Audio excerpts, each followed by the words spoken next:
I know. You guys stand. We need to know. Now we got you all caffeinated. We ain't gonna get this rolling, are we? Sure, that's all right. Let's just have fun. That's all right. That's all good. Sugar, sugar. Sugar, sugar. Thank you all. Thank you all for being people that we get to celebrate. I hope you feel it, not just today, but every day. This is just a day on the calendar that we stamp and put our flag in the ground and just say thank you all so much.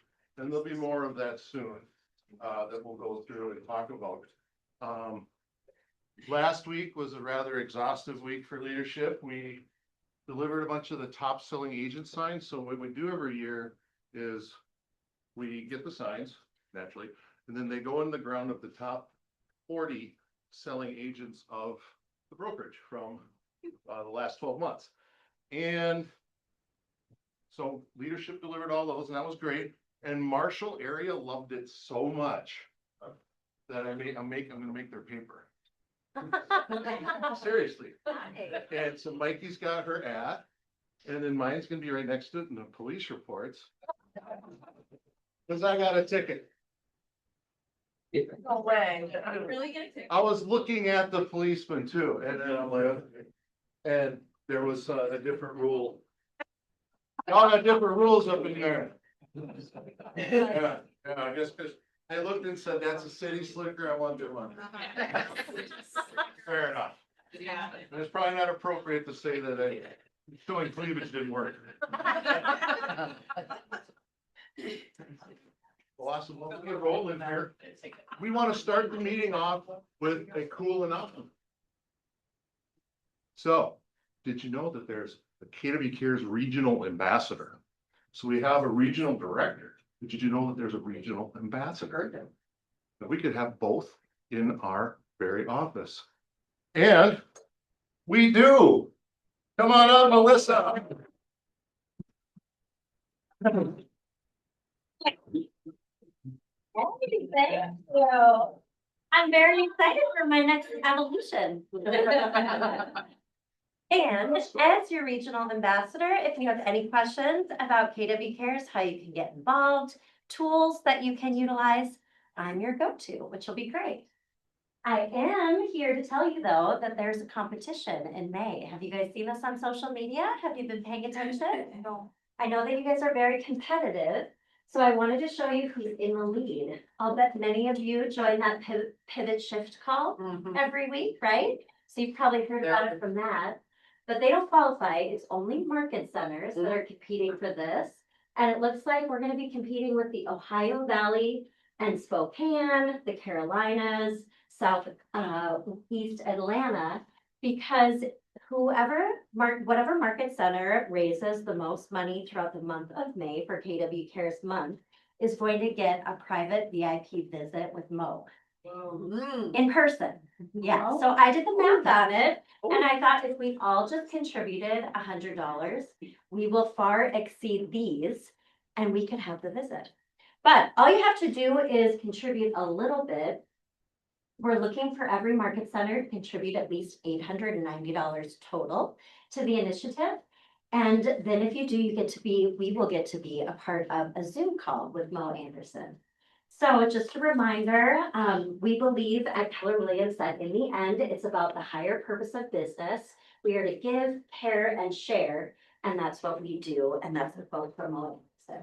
So we're encouraging you guys to do what you can, throw some money together, or utilize the link and the QR code that we'll put out on our Facebook page, and also that we'll put up here. And it's really important that if you see the link through other sources in other places, that you avoid those links and that you just use ours, because we want to make sure that the money that you contribute goes towards our goal here. Like I said, I have lots of tools and resources. You don't have to be the only one who contributes to this. It can also be things that your clients contribute to, that your friends and your family contribute to this initiative. So do we happen to have the QR code? Oh. Sure. That's okay. I'll put it out on social media. Any questions? All right. Thank you.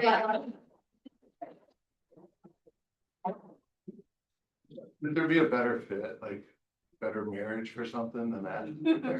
Your spirit is so awesome. So thank you so much. Hey, this is when we talk about our values. Usually leadership says it, but let's all say it. Ready? Culture, integrity, impact, growth. I'm doing Jason's stance for him. I'm up here without my boy Jason. He's doing what our culture priorities are, God and family. He is assisting family today. So good for him. God bless him. And I don't know about you, but anytime I deal with family, I better be praying first. That's no lie there. People who, let's also, speaking of celebrating people who exhibit these values, let's give it up for Marina. Marina, brand new agent in Jason's PC group and 3 deals right off the chute. Wow. 3 deals right away. She is extra good at helping the Afghan culture. So just think about how amazing that feels if you're someone from somewhere else that doesn't understand the system, doesn't probably trust the system, doesn't understand it. And then have someone who can not only know your language, but understand where you're from and to be able to articulate those things in a way that just gives them confidence. So very impressive. And Jason's been, another reason he's not going to be here today is he's got to go take an Afghan class. He's got to learn the language because he's struggling trying to help with something. And that's okay. And another person, Monique Korn.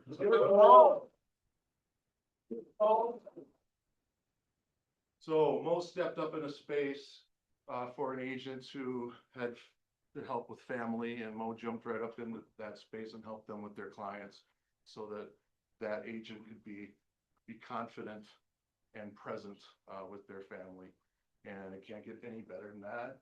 That says our culture. She's also a mom of 3. She's planning for a wedding. And, or I should say mom of 4 because of Shane. And then also, you know, just being the one who holds the household together in a home with first responders, that chaos that can happen, that's pretty special. So let's give it up to Mo. Well, all right, we're going to go into a new segment. So we want to say thank you. Oh, there we go. Where's this one? Oh, there you are. UKWPR agents for celebrating the highs with us and for leading us when you're in valleys. Nice. Thank you for the early mornings and the late nights. Thank you for the weekends you spend to best serve your clients. Thank you for showing up every single day. This is Jason's spot. Thank Thank you for caring for your families, your clients, your communities, and for your fellow KWPR agents.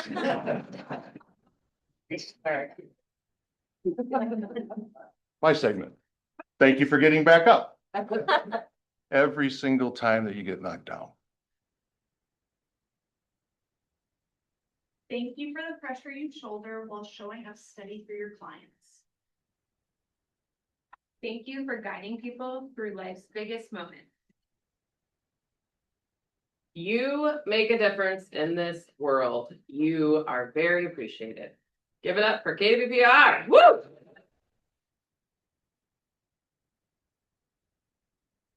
That's a lot. That's a lot, you know, especially, you know, we get to see the ups. It's fun and easy to help people celebrate the ups, but it's the downs. And now I've been blessed to be here 4 years and to see some of the major downs that people have been in and what Olivia has done for them that people will never see. It's very special. So thank you for raising a good one. But I mean, that's the relationships you want to have in this life. Life's too short. It's who shows up when things aren't going so well. Okay, speaking of things not going so well, how many hockey fans we got here? Okay. I just want to share this because it was a cool analogy. My mint wife and I went on a mint date. We got to go to this game 5 of the last series. And I went back and watched all the replays because I couldn't see it from where I was at. We saw it live. Right? And we had Dallas fans in front of me, so I was more intent on making their day miserable. But anyway, so this is Matt Boldy. In this game, much like you, his goal is more literal to score goals. He is a goal scorer. He scored, this is the day after, 2 days after being in an overtime game. He scored a goal and it was disallowed. Ups and downs. That sounds familiar to your life with real estate. Scored another goal, disallowed. So that's a lot of ups and downs and dejection. And I want to show you. So here he is. He's like, "Are you kidding me?" Right? So now, overtime. At the end of overtime, they are super tired. How many of you feel that exhaustion often in this business, right? So he goes down. Here's Matt. 45 seconds left. He does not want to go into another overtime. None of those guys do. However, he's like, you know what? I want to be the hero here. And he goes down. I'm going to win this game. All right. And whoops. Right. He put every effort he could into it. And there he is, face down with some weird guy on top of him. And I don't know if y'all have ever felt that, but that's a powerful vision of how we feel as agents. Right? I just hope the other agent doesn't pile on top of you like that. Now, okay, then you get up. You're here still because you got up every single time, right? All right, he gets up. All right, here we go. And he keeps getting beat on. Right? Do you feel that way? Look at that guy, he hits him in the back. This guy hits this other guy so hard his stick goes flying. And Colin loves this stuff. So, all right, what's his choice right here? I'm worn out. I'm worn out. I want to get off the ice. What do I do? Well, all he does is find a space. He gets up again, finds a space. He sees his teammates got the puck. He looks for an open space, meaning he took action. And sure enough, boom, he tips the puck in. He's ripped it. What time do the Jets play tonight? They're he's all there. He's making golf plans with Boldy. Jets are in the hangar. So the point being is, we know, especially in this market, it's feast or famine. There's less deals, but we make more per deal. You guys are like him, 20 feet away from the next opportunity. Just fill the space. Be out there, fill this space. It'll happen. You're one phone call away. And I just want to encourage you to keep plugging. And we recognize, God bless you, we recognize the downs and how hard it can be. So just thank you for being you.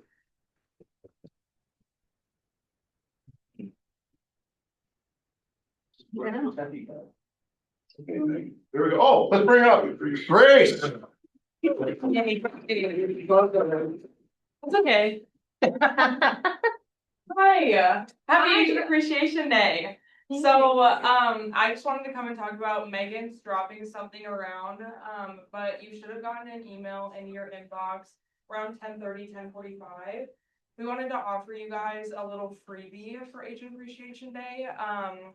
What she's passing around and what you'll see, you can also scan the QR code and get it there. It's a 30-day free social media guide with 5 real ideas. Also, you can use it for the month of May, so on. It's really easy to plug and play. So we just wanted to give that to you guys. And also in there in that QR code, you can see my menu of services. Just as a reminder, like you can book an appointment with me for anything, any questions that you may have. It doesn't have to be to book a service with me. But in there, you'll see a couple of new things if you haven't been able to check it out. You'll see I offer video services now and can go out to listings with you, go out to downtown, do some videos so that you can post those on your social media too. And if you want help filming those reels that are in the guide, I can go out and help you do that as well. That's all for me. Thank you.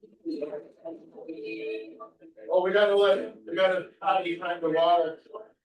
Thank you. I mean, My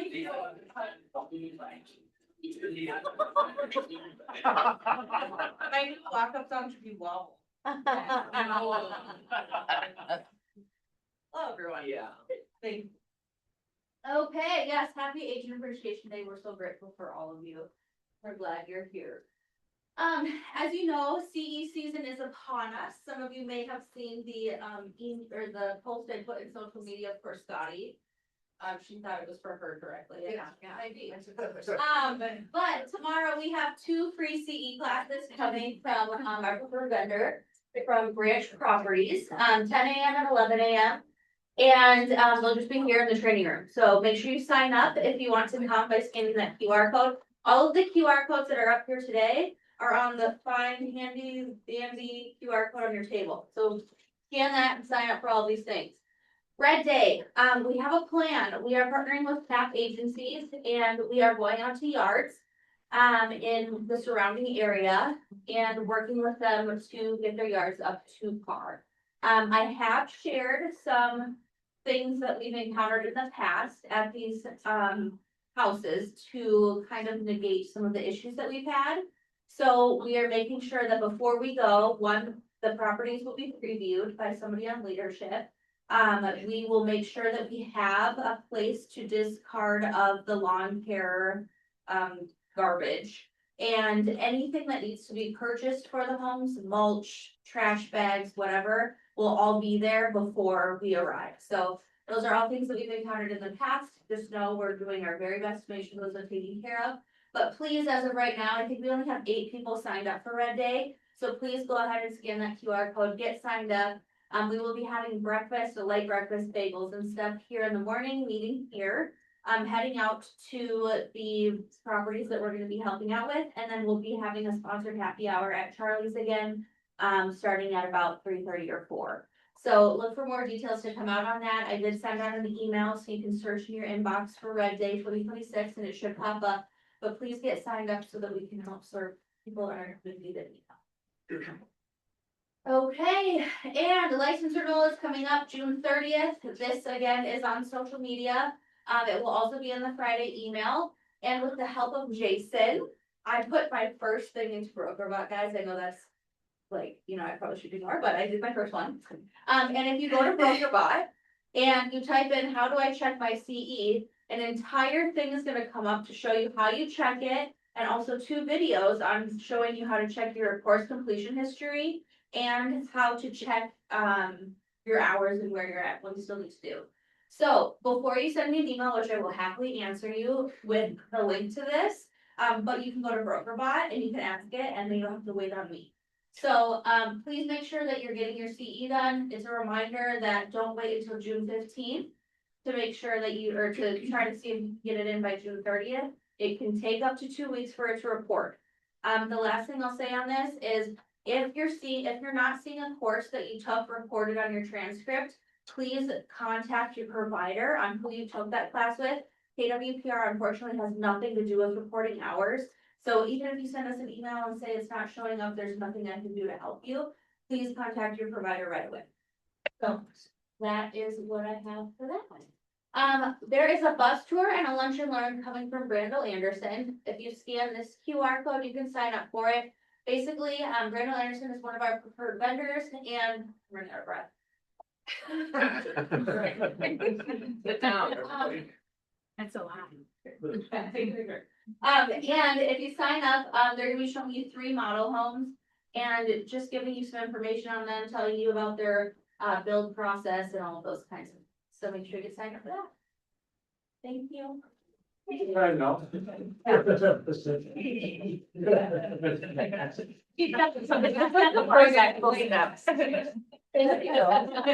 the wobble song. Oh. Thank you. Hey, we had another cool thing, our agents are so good here. That, Tom, Wright. Did such a great job for his agent. Or for his client, that person's becoming an agent. Great.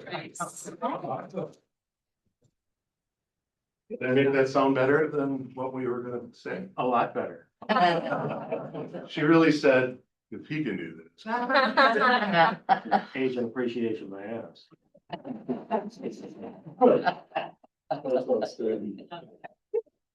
Nice one, Tom. Not ass, but nice. All right, well, I don't know the segue here, Brian. Why don't you just? Welcome up, Brian Sunder.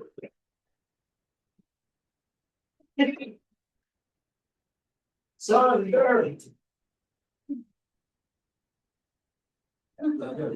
All right, so on my, kind of want to call it a series on having your buyers make non-contingent offers.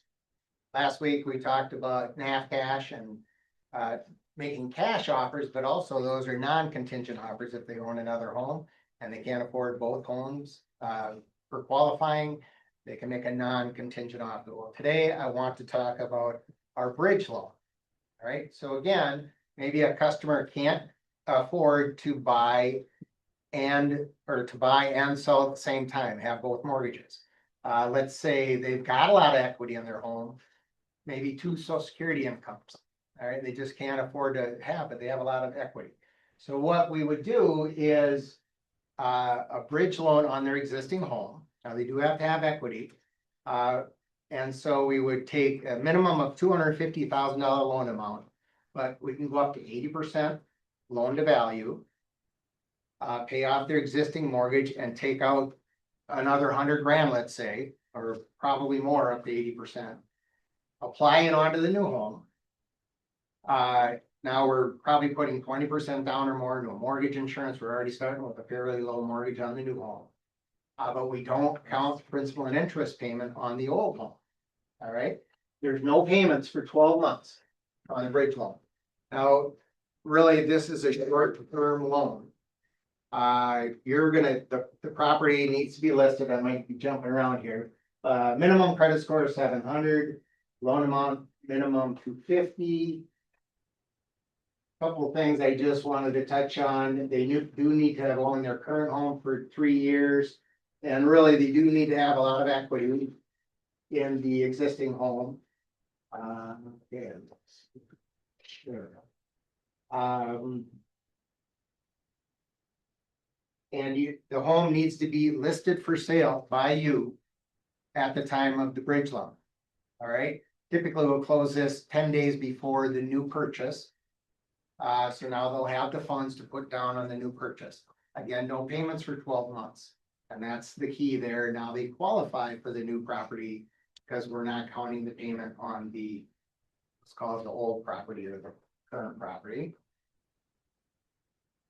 Up to 50% debt ratio. One last thing I wanted to cover on these, can't read on myself. So again, this is really another way for you to make a non-contingent offer. I mean, you can beat your head making against the wall, making contingent offers. And maybe this year more so than other years, that can work. In the past, that just was a no-go, but maybe you can sneak through and get a contingent offer in. But, you know, after 10, 20 showings of contingent offers, maybe there's a different way, a better way to make a non-contingent offer for your buyer.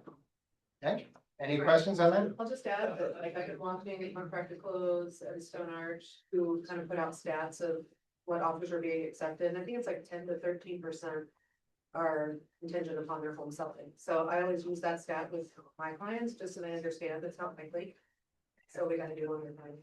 Right, and yeah, the pre-prep, yeah, you might make a contingent offer or two. You're saying there's a chance. Yeah, but maybe then you don't have to beat your head against the wall too many times. They'll figure that out. Pre-prep them for that. Thank you. Thank you. Olivia sent a text. You want to know if bridge loan also works for overpasses? Or skyways? Oh, sorry. Right, that's number 500, what? Thank you. All right, Brian as well, we want to say, thank you for sponsoring the cereal bar for May, Brian, give it up for Brian. We also want to recognize, another vendor who did last month, but also now they're sponsoring this month, and that's Signature Home Services, so thank you. And we're blessed to have Jim Lee here today. And what we're gonna do is we're gonna learn a little bit about her, but we're gonna go into a new segment called Broker Bites so that we're able to hear and learn from some situations that she's dealing with. So Jim Lee Harris, come on up.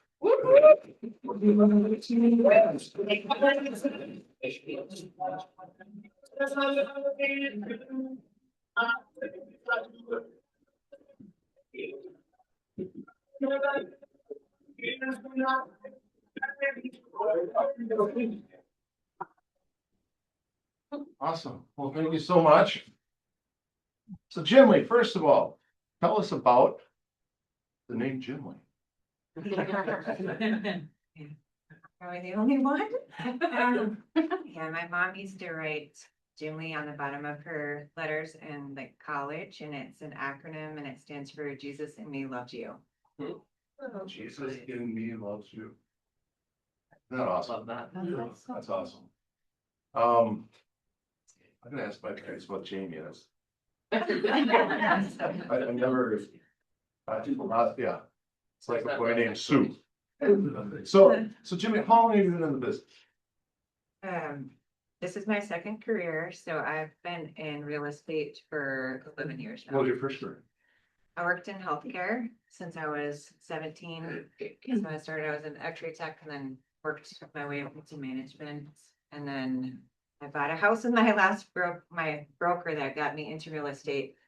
And I was talking to him about starting to flip houses and stuff. And our 30-minute meeting went into a 3-hour meeting. He said, "You gotta come run my brokerage for me." And I was like, "You're crazy. I'm not gonna leave my job." And we ended up talking over the course of a couple of months, and I left my job and went and ran his brokerage firm. So And tell us the means that you ran the brokerage. So I left my healthcare job. I was working at St. Francis Hospital in Shakopee, and I managed all the non-nursing departments, literally in the whole hospital besides lab. And so I left there and How went many people over. was that? I'm sorry, How many people did you manage? about 300 people and 6 departments, or 7 departments. And then I went over to Prior Lake and ran Remax Preferred Prior Lake for 9 years. And it was they had 3 locations, and I basically ended up being everybody. So I was the director of operations. I did the marketing. I did all the financials for the company. I reviewed all the agent files, their paperwork. I did all the earnest money deposits, cashed out all their checks, troubleshot all their buyers every day, trained the new agents when they came in, had an outline of training for them to do one-on-one. I sat with agents and did business planning with them and tried to help them grow their business. Anything that brokerage needed, I did. I even cleaned the office, picked out the trash, swept the floors, like I did everything. Yeah. Awesome. So, while you were top agent, tell us about your progress as an agent, how you came to where you're at today, sales and such. So originally, when I went there, the plan was not for me to get my license. That was not the plan, but within like 4 months, he saw how my brain is just really type A and really organized into processes and stuff. So I started writing these processes for him and like organizing listing formats or buyer processes, templates for emails to make things programmatic, to basically gear up high production volume with less people, basically, or just make things more smooth and efficient for him, the broker. And he loved that. Or he would give me like a stack of stuff and condense this down, and we'd make it work and put it into fruition. So he had me get my license, within months after I started working there, and then slowly started selling. He actually told me, he's like, you're not gonna be good at selling, because your connection with people is like too emotional and stuff. Like, I love people, and they're really important to me. The personal relationship with people is more important to me than just chasing the dollar, always has been. So I did a lot of open houses because I'm not from here. So when I moved here, I don't have the connections from high school or college, or I don't have any family here at all. All of them are out on the East Coast. So I really had to work hard to try to build those relationships and, try to connect people from maybe my healthcare colleagues, which I didn't see anymore, which is hard because you don't see people on a daily basis. You got to reach out to them somehow. You got to stay in front of them. So I did open houses and just try to reconnect or stay in touch with my little sphere that I had of friends, because I was a workaholic. So I didn't have a lot of friends I was going out with all the time. And just kind of grew it, slowly through repeat referral business, open houses and stuff. I never paid for a lead my entire career. All of it has been growing through the natural way. And even at my old brokerage, they didn't even let me take any of my Remax leads as working on staff. I wasn't even allowed to take my own. So, Wow. Yeah. Well, I know you're gonna be humble, but, what was your production, that led up to your production in 2025? You mind sharing your production between here and she's licensed in Florida? Ballpark. sold in 25 about 18 million and about 35 sales. Good about this. I just think that's important to know, we have brokers here, are also in the game, but also selling. So that's a good deal. So they know where you're at, where you've been. And so when it comes to being, you're also, you're so polite and kind, but you're a bulldog, right? Is that okay to say it like that? You're a bulldog? Okay. So she's a bulldog. She's gonna get stuff done for you when issues arise, and she's also, I think it works well together, especially when you're talking with other brokers and figuring things out, but you're also a big time what player? Okay, cool. Billiards pool. So she wins tournaments and money. Yeah, we pick her. But as pool, you gotta be an expert at not just hitting that shot, but you gotta plan all the next shots coming. So when she's talking, when she's negotiating her own contracts, but when she's also working on your behalf, when there's an issue that pops up, because no matter how great you are as a realtor, you're gonna have an issue, right? Because we're dealing with other people. Jimmy knows the next steps, and it's been fun to watch so far. Yeah, and real quick before we just open it up, let's tell us about your favorite cherry. Yeah, I have a couple that I've been pretty actively involved in over time. I think giving back to the community is a really important thing to do. And just because you're in real estate business and you're independent contractor, like, don't lose sight of getting involved in something you're passionate about. And everybody has passion for different things. But it's very easy to connect into something and plug into something like KW Cares, whatever it is. Connect into something that you're passionate about, because it's going to show through your genuine, volunteering or whatever.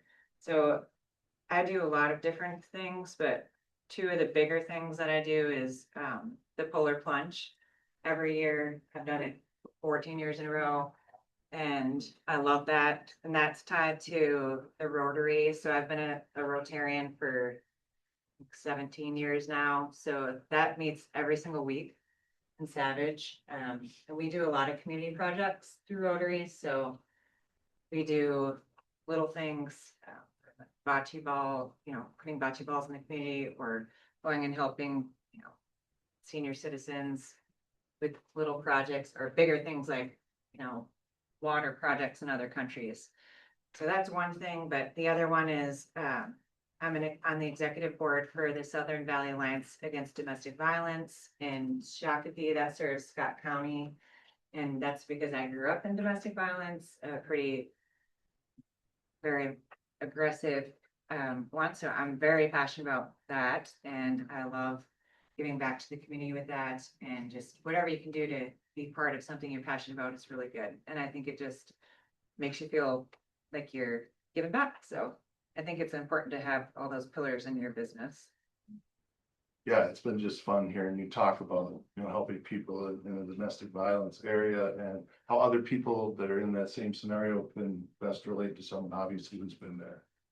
And you're amazing at it. She's so good at it. She actually got me to do the polar plunge, but doggone it, I had to go to family reunion. I will be doing the July plunge. And with that, I will plunge over there and I will let you get rolling on this. Okay. So thank you, Jimmy. Yeah. So I've had a little baptism by fire here in the past, but there's always a lot of things that we get called for as a broker. And Melissa has been doing this for a while and lots of fun calls. And that's what we do is we're here to help, here to help you. And that's why you call, because it's not the fun situation usually that you're in is why you call the broker or you have a question, but never hesitate to call me. Please reach out. I know that I have to get to know everybody, but no question is a dumb question. If you need support for something, I'm happy to help you. So please call me. But I'm just going to go over, and a couple of these might not have necessarily happened here. But I'm just going to give you a couple examples because some of these things do happen frequently. And I just think they're good to just talk about. But one of them did happen here. And it took a whole entire month to get through this one. The last one I'm going to go through, but so I'm just going to talk about a couple scenarios and then I'm going to have you guys talk amongst each other, like what you think you would do to resolve it. And then I love the, back and forth conversation if you want, and then I'll just tell you how it kind of ended and just try to get some dialogue going with each other if you guys don't mind. So the first one, I'm just going to call it washers and dryers, furniture island, or in a bar. Okay. So an agent writes an offer on a property. On the MLS, the listing agent has a washer and dryer listed, and this washer and dryer are very expensive front loads. Okay, these are probably $5,000. Just guess. And they had a really cool bar downstairs, a lower level family room. And all of this is online, right? So you got it on MLS. The listing agent puts washer and dryer on MLS. Bar and everything's in the pictures, right? This is standard, normal stuff we do as listing agents. The buyer's agent, everything's going smooth on the deal. Everybody's getting along great. Everything's awesome. The buyer's agent takes them to the final walkthrough an hour before closing because the sellers couldn't get out of the house. And that's when they told them, yep, we're not going to be out till everything's going to be clean, everything. So they did it an hour before closing. How many times has this happened to us? A million times. So they couldn't get there the night before. They get there and the washer, dryer, and the bar downstairs are all gone. Okay, the buyer's agent calls the listing agent. And the listing agent said they moved the washer and dryer to their new construction home already because the buyer's agent wrote the washer and dryer to be excluded on the purchase agreement. He wrote it excluded on the purchase agreement. And the bar was sentimental to them because that was made as a special wedding gift and that was a freestanding furniture. So what do you do? So I'm just gonna have you talk amongst each other too. So this literally happens. This literally happens. Not who's the seller. Yes. The buyer's agent. Was it on the purchase? On the purchase agreement, the buyer's agent wrote the washer and dryer to be excluded. And on the MLS, the listing agent had washer and dryer. Hold up a sec. There's some details that are missing or adding onto. Yes. So there is a question of clarification. On the purchase agreement, the buyer's agent wrote on the page 1 on the purchase agreement, you can write, extra things included and Well, you have to. excluded. The lines are really close to each other. Yeah. They're close. They wrote washer and dryer on the excluded line. Oh. But they meant to write down the.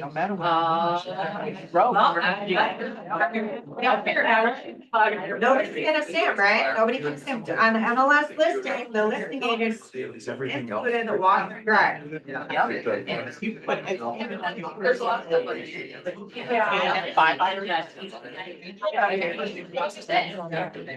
There's, I feel like. It doesn't matter.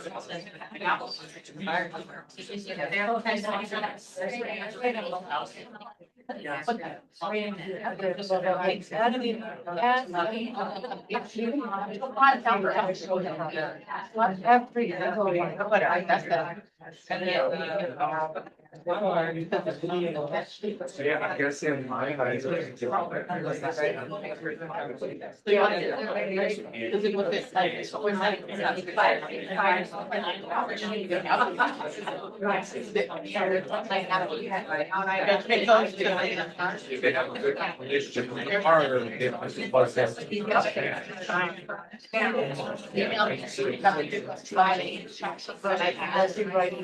Right.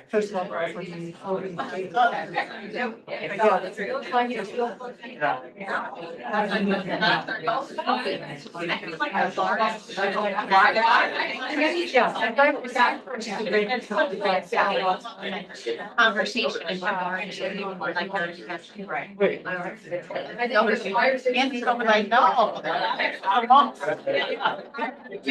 let's bring it back in. Let's bring it back in. Hey, who has something they want to share? Who's heard something brilliant? Who heard something not very brilliant and is funny?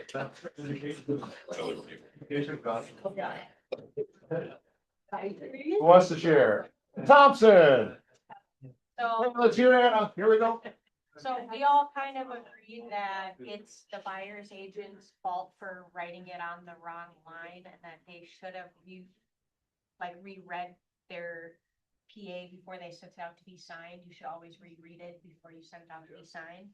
And as far as the bar goes, we feel like there should have been a separate conversation about that, especially if it's not like attached. Like someone at some point should have asked about it or said something about it instead of just assuming. Right. Right. Did anybody have anything different than that they wanna add? Buyer's agent will probably be buying a washer and dryer. Yeah, exactly. And maybe not using those lines in the purchase agreement. And just doing a separate personal property agreement, writing in that Prevents a lot. you want the refrigerator range, all that stuff as seen in that room on such and such date, so that they can't switch out the appliances too, Yep. because, I think it, you know, that can it happen. never, The never stainless hurt steel. to be very specific about the items either, Right. especially if it's higher end. Yes. Yeah. Yeah. They include, make and model. And if it's a stand, well, I'm sure you all have had buyers who have said, oh, I'd really like that rocking chair. Write it in. The worst they can do is come back and say, no, we're taking that rocking chair away. I wrote a dog into them. Well, they decided not to, but then offered it to my buyers 2 years later when the dog was dying. Oh. That was exactly why we had a dog stay with the property. We're not taking him to the townhouse and he's on his last leg anyways. He's lived here his whole life and the people, well, we'll take him. We'll take care of him. I've never sold a dog. Yeah. I've never. Was it obvious that a bar was not attached? Like, was it kind of like, you know, an island in a kitchen? Sometimes it's obvious that it's just a piece of furniture being used as an island. I guess that would be my question about the bar. Yep, so the bar was in the family room and it was kind of sitting in the middle of the family room. Like, so it was like a piece of furniture in the middle of the family room. Oh, so And it's the kind of agent obvious. should have asked. Ask for it. Yep. I think you will say. So Agent learns. just to recap, basically what you're saying, is all true. The agent made a human error and wrote it on the incorrect line. But she ended up doing the right thing and buying them a washer and dryer. Because if not, that's gonna be really bad for you as an agent Right. with your clients looking pretty bad if you just say, oh yeah, well, too bad for you, like, you know, I have a washer and dryer. I mean, that's not gonna look good for you as an agent. And then she ended up buying them a bar too, of a similar kind of bar, because she made a big foo bar on that too, of that clarifying, which they specifically asked her to do, and she dropped the ball on it. Yeah, shield. And she did not ask, so you have to be so careful, those kitchen islands and the kitchen, like that are on wheels, you cannot assume they're going to stay in the property attached. because they're on wheels, like you have to ask, so be really careful. Go ahead. And on some of those kitchen islands too, like it might look like it was attached, but if they did a remodel of some kind. And there's one there's some of these that they look like they're built in and you bump into it and then it moves. And you gotta make sure that that's written in too, cause I had that down in Dundas where we literally just randomly knocked into it and it moved, the whole thing moved. And they're like, oh yeah, no, we were actually thinking about taking that if a buyer didn't want it. And we're like, okay, like wasn't written in the listing description, anything, and so we make sure it was written in, so you gotta be really careful as you're watching, especially if it doesn't have a sink, like if there's no sink in it, double check. Yeah, it's. There's kinda a sink, scary. it should be, don't. Well, I've also Or seen this- electricity. I've also seen this a lot, agents, I've seen this several times, more than a handful, when agents just assume nobody writes personal property. Nobody writes adding the washer and dryer on, because you know, on page 1, washer and dryer is not included in that big long paragraph. And everybody just assumes, because it's written on MLS, washer and dryer, that it comes with the property. It does not come with the property. You have to put it on the purchase agreement. It will not come with the property.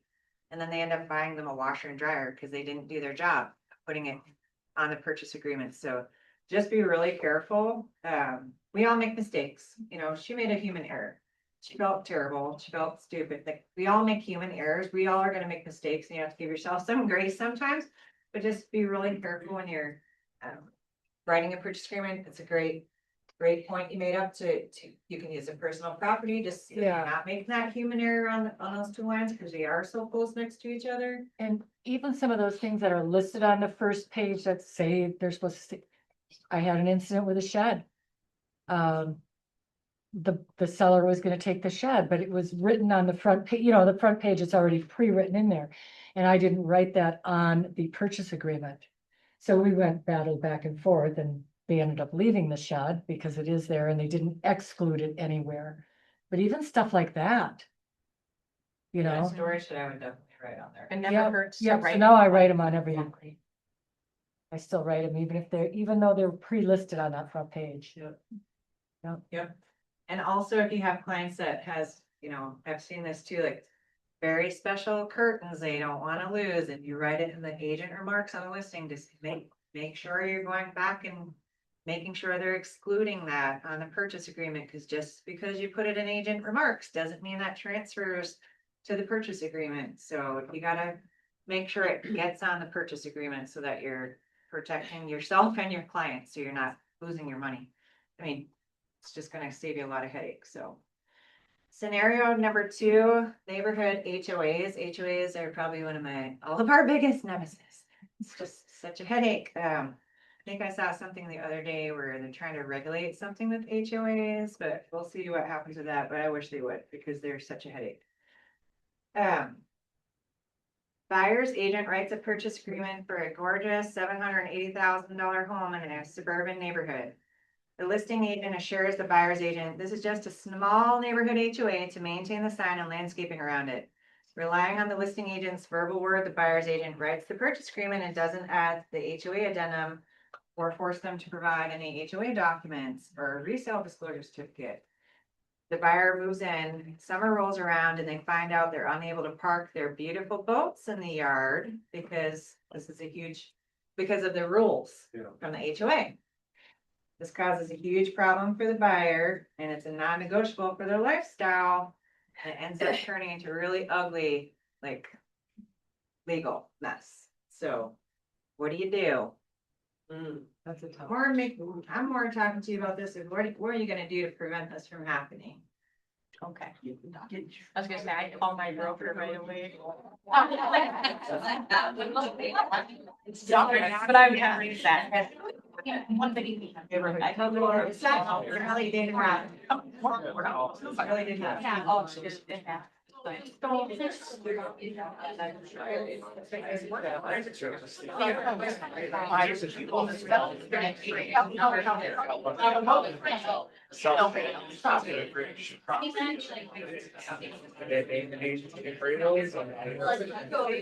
Gravel.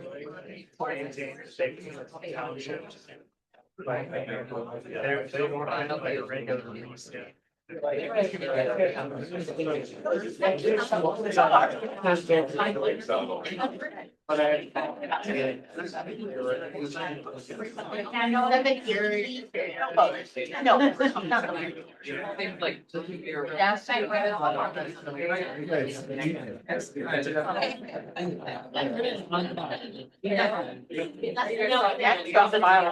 gonna pull it back because we have another scenario we want to hit.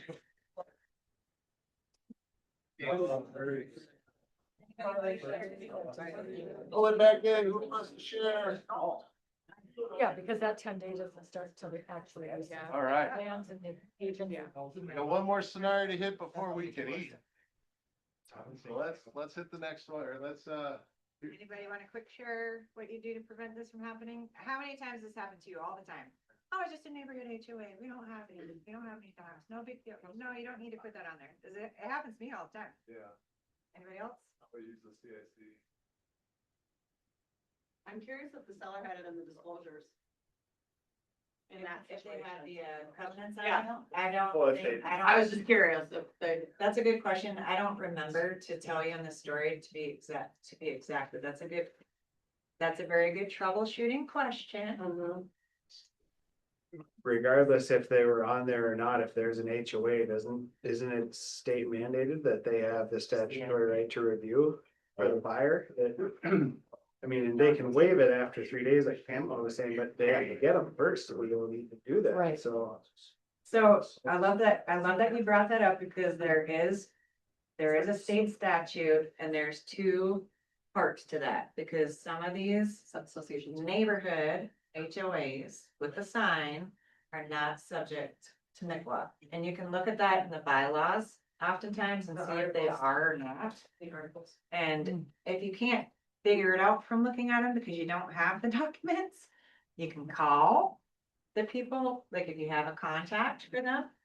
But it is, as a listing agent, you gotta be really careful when you're working with the seller to be aware of what's going on if they don't know, because they probably don't know. Most of our sellers do not know, but they're gonna know if they're paying an annual fee, a monthly fee or whatever, and you need to do your job and dig into that to make sure you are just helping them properly disclose what is going on. So that you're not getting caught in these scenarios, because I've seen an agent go through this, their seller didn't properly disclose a neighborhood piece. Oh yeah, we're just a neighborhood HOA, and then bam, the people move in and a $4,000 assessment was put in. It was literally just a small neighborhood HOA. It was not subject to MICWA. However, if they would have done the proper disclosure, they would have seen there's a trail assessment happening because they had a little neighborhood trail around. Sure. So and we could go into this in a whole nother topic because HOAs are a huge headache, but there's a lot of sections of the addendum, the CIC addendum, and it spells it out. There's a whole first section that talks about what's subject to MICWA, and then there's an exception section that talks about it too. And yes, once you receive the documents, you can reduce the days because there's actually a modification waiver document for that as well, once you receive the docs. And when does the 10 days start counting of receiving the documents? Yeah. And it can actually start counting once you email them, which my lovely friend Colin pointed that out to me. So if Corey comes and shows my property and I have the listing and I sent him all the HOA docs and his buyer's interested and he ends up writing a PA 5 days later, his 10 days already started counting. 5 days ago. Wow. I did not know that until Colin brought that to my attention. Delivery. And that's not how I've been practicing real estate for my whole entire career. I've been practicing it from the executed purchase agreement date, 10 days started counting. To clarify, being posted on the MLS does not count, because you can't guarantee that they saw it. to the buyer. I believe you're right, Scott. Okay. I would do it by the day of delivery of some sort of proof of when they had, Yeah. And the receipts, the HOA receipt document is a good one to use if you don't know what docs to send. Use this, so you're checking them all off to make sure you have it, and who can sign this? Agent or. Whoever's receiving it, so the agent can sign it, buyer can sign it, it doesn't matter, whoever receives the documents. If you as the agent receive the documents, you just started their 10-day ticking, and if you didn't send them their documents till 3 days later, you just did them a huge disservice as the buyer's agent. You started their time clock ticking from the time you received the documents. So that's a whole other big headache. I'm gonna do the last one if you guys want. This is a pretty interesting one, and I know I'm gonna get close on time, but this happened here, and this is the one that was a big, long headache for this poor agent for like a month, but really more for my getting harassed by the other broker, but baptism by fire, it's fine. So offer and counter offers, this is really important. Listing agent receives an offer from agent A on Friday at noon. The sellers, so we had, it was our listing agent. The sellers counter the offer at 4:30 on Friday. The buyers did not accept the counter offer. So on Saturday morning, agent A sent a whole new offer back over and with new terms around in the morning. Around mid-afternoon, the listing agent let agent A know he got an offer from a new buyer. Okay. So he said, if your buyers want to change any of their terms, just let them know, because the sellers are looking at both offers, right? Well, agent A went and turned around within like the next hour and went and executed the counter offer from the day before. Oh. And then he proceeded to submit trust funds and started to go down the path of moving forward. So in response to I got involved, obviously, and I helped the listing agent, and I said, let him know in an email, we're declining, the sellers are declining your offer. So we already declined it from the day before. And their sellers are calling for highest and best by noon tomorrow, so let us know if you want any changes to your offer. This is what the sellers want to do, right? So what would you do? What do you think? What do you think offer is valid? Do you think the counter offer from the day before? Do you think that they can do that? What do you think? I had you guys can just. So wait, I have a question. So they sent in their offer. Yep. And then the sellers countered. Yep. A written counter or verbal? Then It's all written. then these buyers Submitted a new offer. submitted a new one after the counter. Yep, so Okay. they countered that, then the buyers put in a brand new offer on Saturday morning with new terms. And never signed the counter. So those are the two offers? They're original, and then they got Another offer. Okay, so there's another, all right. There's a new buyer. So there's 3 written offers on the table. Yes. But the first, Well, 2. first one was countered. Buyer And they sent A it writes up. offer. Yep. Sellers counter with a counter. Correct. Yep, and then buyer A came back the next morning and wrote a new offer. Yep, instead of countering the counter, they just wrote a new offer. Okay, so essentially rescinding their. And somebody else is with a brand new offer. And then instead of just, doing what the sellers asked and said, let us know if you want to change your terms or anything, they tried to go back and just go back to the counter offer and still kind of sign it. Did the offer have contingencies on it, or was it gonna go straight to pending? Both of the offers had some contingencies to them, both buyers. So do you think that agent was okay to do that? Cause their broker thought they were, they got the legal team involved on, they had them directing me at the cease and desist, like all this stuff. They did, well, they didn't. Yeah, nobody canceled it, so I don't know. They shouldn't have did that, but even if they were going to do that, the seller can still cancel if there's contingencies on the offer. So all they had to do was just say, we don't want to move forward. It with you wasn't anymore, we're gonna cancel. The seller can't cancel something if it's executed, unless it's bilaterally can't agree to it. So isn't it not completed though until it's all signed, executed and sent to Delivered. all parties? So even those buyers signing it and sending it to the listing agent. Doesn't count, hasn't made it to the, and in between there, the listing agent's already said. The seller had signed the counter. Yeah. The counter was The signed by buyers the signed seller. the counter. But this. But the buyers offered, and it's not been bring over that. Is it delivery and acceptance? Was it electrically signed or signed in person? Everything was electronic. So they have timestamps on everything and emails to prove it. Correct. Okay, yeah, so When the buyers decline. The counter, that's just a verbal, or is there anything written from the agent emailing saying, hey, my buyer don't go for that kind of. I think they just emailed them. Buyers sent a new offer the next Right. morning. I think because they sent a new offer, that was them declining the counter offer. You're correct. Yes, Yeah. 1000%. Okay, say it again. If they hadn't done that, I feel like it could have been up for debate to a certain extent. But when they sent over us a new offer after already receiving the counter offer, I feel like that initiated a new sequence of events and that counter offer was technically declined at that time.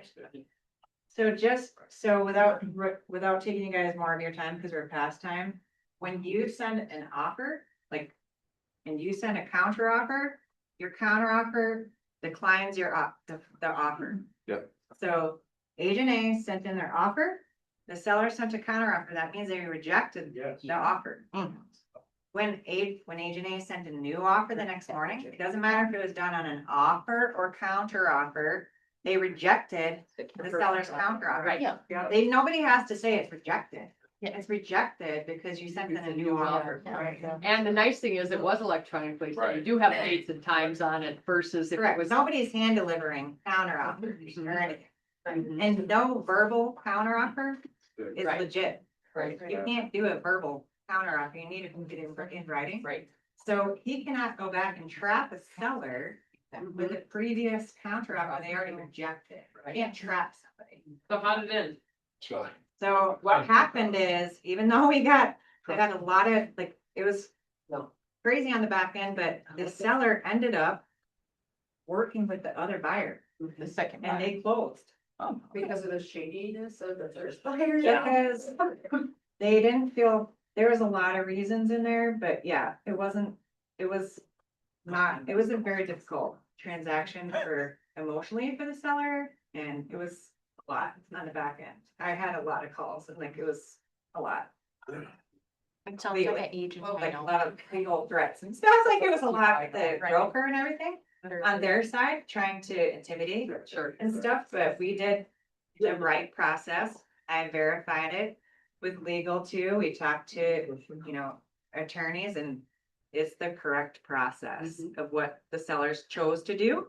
They always have the right to choose who they want to work with. And those are the decisions they made, and we followed the seller decisions through to closing. And they closed, and it was fine. Who's the broker? You can tell.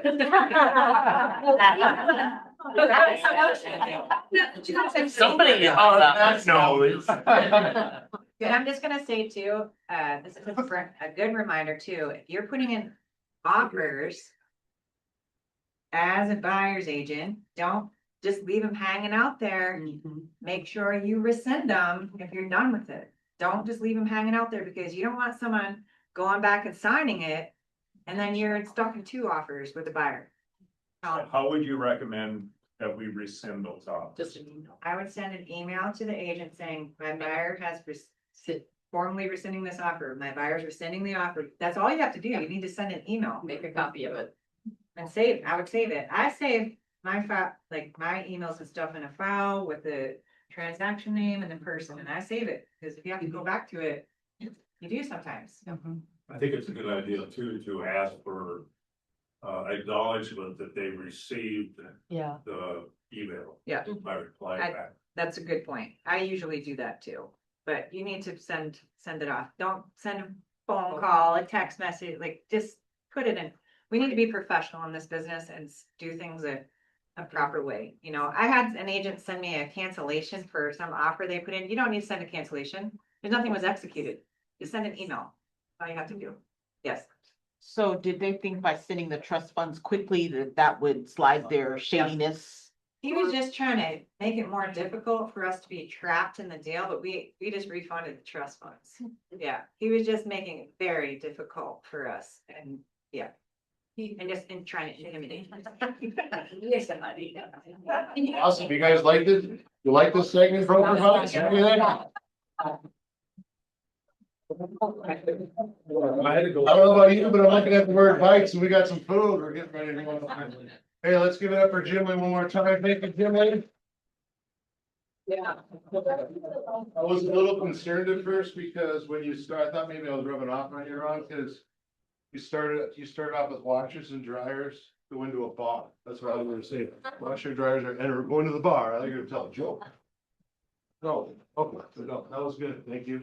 All right, here's what's gonna happen. Grace, leadership, what are we gonna do and what are they gonna do? Okay, so we're gonna move all the tables around like we've done before for past events, and we're gonna do a food buffet for you guys in here.